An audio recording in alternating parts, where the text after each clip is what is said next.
Hello and welcome to my channel, or welcome back to my channel. Hope everyone is doing well. Today I have 4 ghost stories from the Haunted Canada series. If I pronounce anything wrong, I do apologize. The Hangman's Knot, Quebec City, Quebec. Place Royale is not only a beautifully quaint and historic square in the heart of Old Quebec, it's also considered to be the birthplace of New France. Founded in 1608 by French navigator and explorer Samuel de Champlain. The area first served as a bustling fur marketplace and is home to Notre Dame des Victorieuses, the oldest stone church in North America. But behind the charming facade of the heritage buildings and cobblestone streets lies a violent past that has ensnared its fair share of spirits. Today, Place Royale is a must-see destination for tourists, many of whom step off one of the many cruise ships that dock in nearby Old Port for a little sightseeing. But even travelers desperate to stretch their legs after a long sea voyage might not spend too long on land before hurrying back to their ships after nightfall. The man in the shadows who watches all who pass through Place Royale's gates, and the woman who hauntingly roams around the Notre Dame des Victorieuses church each and every night are neither tourists nor locals. Well, they're not locals to present-day Place Royale, seeing as they were both killed in the 1600s. In addition to the hustle and bustle of the trading that took place in the market square, Place Royale was also where men, women, and children found guilty of crimes were executed in brutal fashion. And even those found guilty of minor crimes were given a one-way ticket to visit the hangman, including the very first person executed in Quebec City, a 16-year-old girl charged with petty theft. 1 short month after Champlain established Place Royale, he caught wind of a plot to murder him. He received a covert report that 4 men, led by locksmith Jean Duval, planned to deliver the slain Champlain and Quebec into the hands of the Spanish for their own profit. Armed with this information, Champlain struck first and invited the 4 men to his house for dinner. Thinking it would be the perfect opportunity to complete their murderous plan, Duval and the others accepted the invitation and arrived at his doorstep. But before they could harm Champlain, he had them arrested for treason. The 3 followers were sent to France to be executed, but Champlain had a special plan for the ringleader. Duval was hanged beside Place Royale's gate, but that wasn't enough to deter copycats. Duval's lifeless body was then beheaded before the crowd. His head was deposited on a pike and placed atop the highest rooftop. His blank stare upon the square below served as a constant warning against treason. His ghost, a shadowy figure spotted by many tourists after nightfall, has taken up permanent residence near the gate where his body once swayed at the end of a rope. If it's any consolation for the ghost of Duval, he's had another executed criminal spirit to keep him company in Place Royale. In 1680, not long after Duval was hanged and decapitated, a new executioner was appointed. Jean Gettier was advised to move with his wife and small children out of the city so that he wouldn't live amongst the very people he might one day need to kill.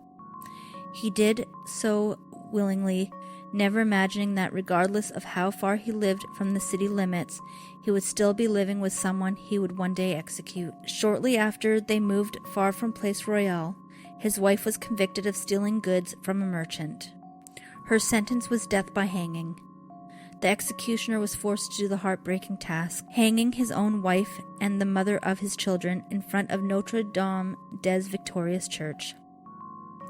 The apparition of Madame Gettier still wanders the cobblestone alleyways in Place Royale, eternally searching for her husband. Whether she pines for a reunion or revenge is unknown.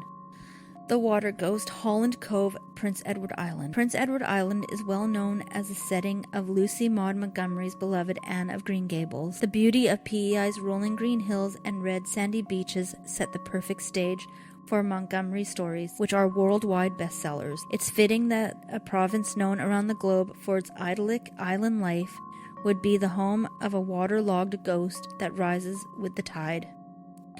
Each year on July 14th, when the tide is at its highest point, inhabitants of Holland Cove report seeing a woman appear from the murky depths of the water. She's dressed in a white gown, and her long black hair hangs heavily from her scalp.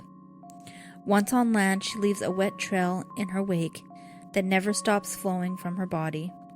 She wanders up and down the beach, her wet eyes filled with sadness, and calls, "Samuel, Samuel," never finding the man she seeks. She eventually wanders back into the water to drown herself.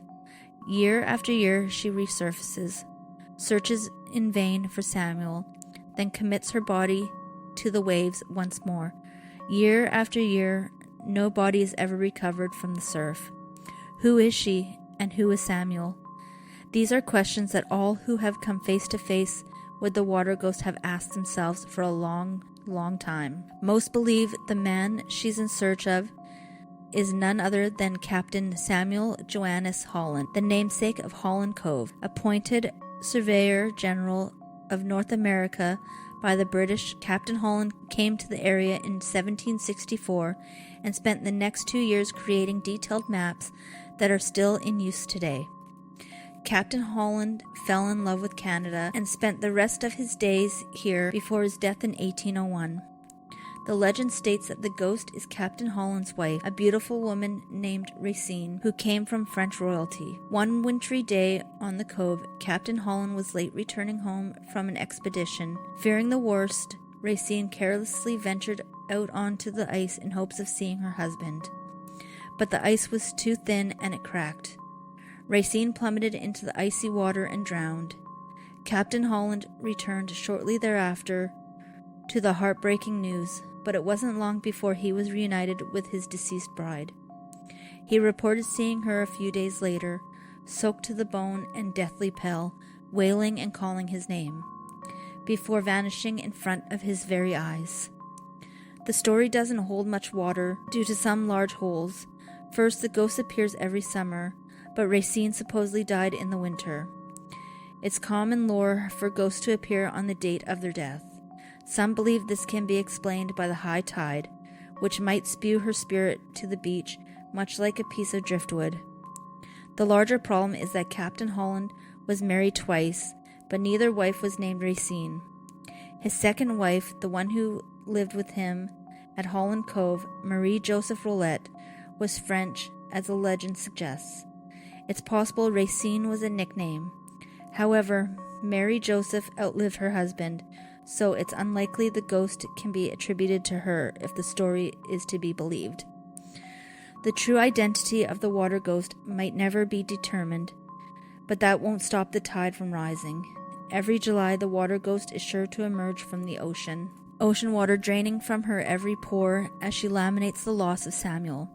And whether or not you believe in the legend of Racine and Captain Holland, you'd be well advised to heed one piece of advice those familiar with the tale hasten to add. If you hear the water ghost of Holland Cove, don't venture anywhere near her. It's believed everyone who lays eyes on her will one day drown as well. Dead and buried but not gone, St. John's, Newfoundland and Labrador. Some buildings inspire fear the moment you spot them. Others are trickier and don't immediately stand out, like they're trying to hide a secret or erase the past. One such location is the Cathedral Street Bistro in downtown St. John's. On the surface, it's a charming restaurant offering fine dining. A small red building attached to a larger blue one that was at one time rented out for use as apartments. But appearances can be deceiving, and the stories about the Cathedral Street Bistro point to the building's eerie hidden history. A number of businesses were located in the building before the Cathedral Street Bistro opened, including other restaurants, an inn, and the aforementioned apartments.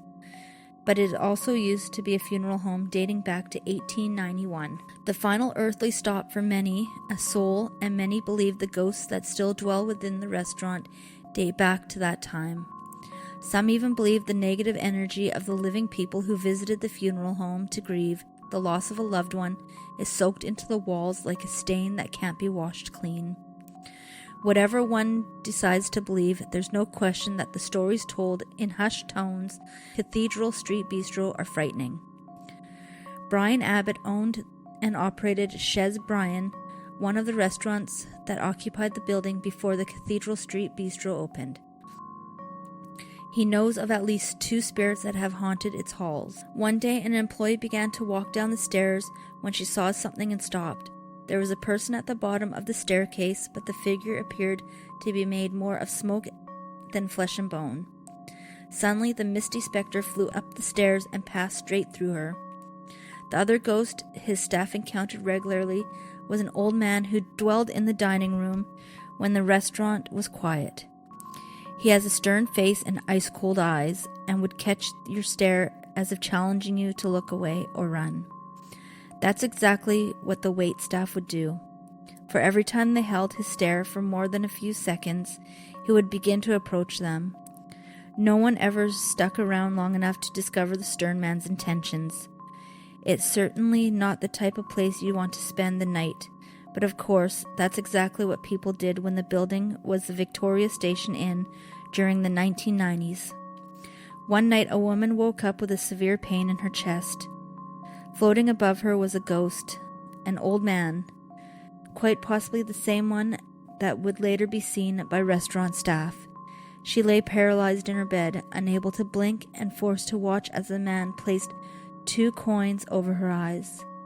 The act of placing 2 coins on a dead body's eyelids in an old custom based on the belief that the departed would need the money to pay a boatman to carry the body across the river Styx. But this woman was still alive. Either the man was mistaken or his actions hinted at darker plans. Fortunately, the woman regained control of her body and was able to escape before the ghost could harm her. Others have reported seeing a lost spirit, this time a woman wandering the halls in the middle of the night. She doesn't speak or approach anyone.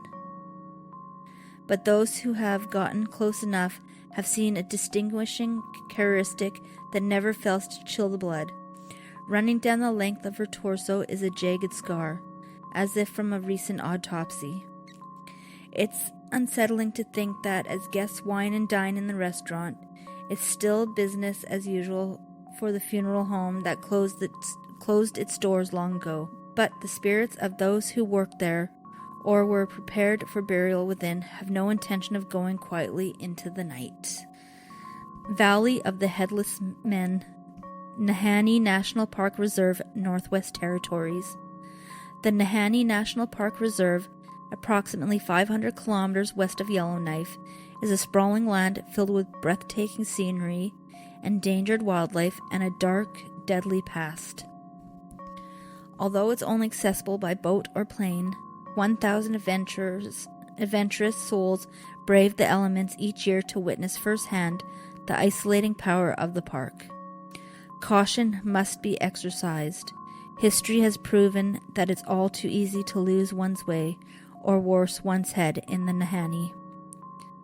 The UNESCO World Heritage Site, Nahanni National Park, is filled with steaming geysers, vicious sinkholes, icy caverns, and a waterfall nearly twice as high as Niagara Falls. But in the early 1900s, it wasn't the scenery that attracted people to the location, but the mad hope that gold was nestled in the hills. Rumors began to swirl that 2 brothers, Willie and Frank McLeod, had staked a claim. Even if that were true, it did them little good. In 1908, after a year without word from either brother, their bodies were found next to the Nahanni River. Their heads were not. In the years that followed, more bodies, each roughly a foot shorter than they should have been, kept piling up. In 1917, Swiss prospector Martin Jorgensen was found very close to the river where the McLeod brothers' bodies were discovered. Jorgensen, likewise, had been decapitated. Shortly thereafter, a trapper named John O'Brien lost his head to an unknown assailant.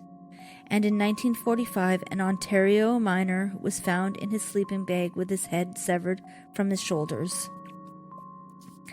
These mysterious and gruesome murders have given the 200-mile gorge area the brutally honest nickname Valley of the Headless Men. Take a chance at a map and you'll find other morbidly named locations such as Deadman Valley, Headless Creek, Headless Range, and Funeral Range.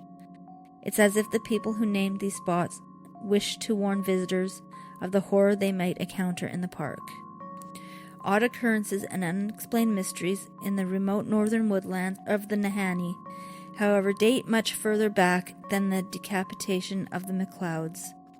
There is evidence in the park of prehistoric human life dating back 10,000 years. A story passed down from generation to generation tells of people known as the Naha. They were regarded by other peoples as a vicious group of thugs who would swarm down the great rivers and take advantage of all who lived in the lowlands. Eventually, the lowland peoples decided to strike back, but when they traveled north and came across the Naha settlement, the fires had been put out and the teepees were empty. The Naha had vanished into thin air, never to be seen or heard from again. Some attribute the disappearance of the Naha and the recent beheadings to the Nukluk, a Sasquatch-like creature that had been spotted in the park.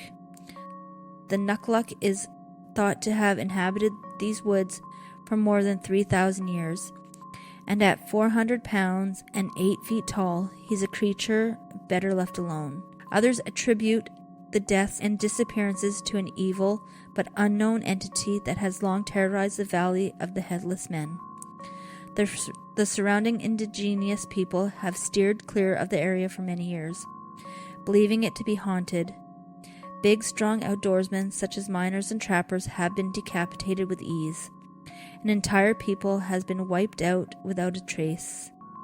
No matter who or what is responsible for these mysteries, it's strongly encouraged that you keep a level head when you visit the Nahanni, or else you might not keep your head at all.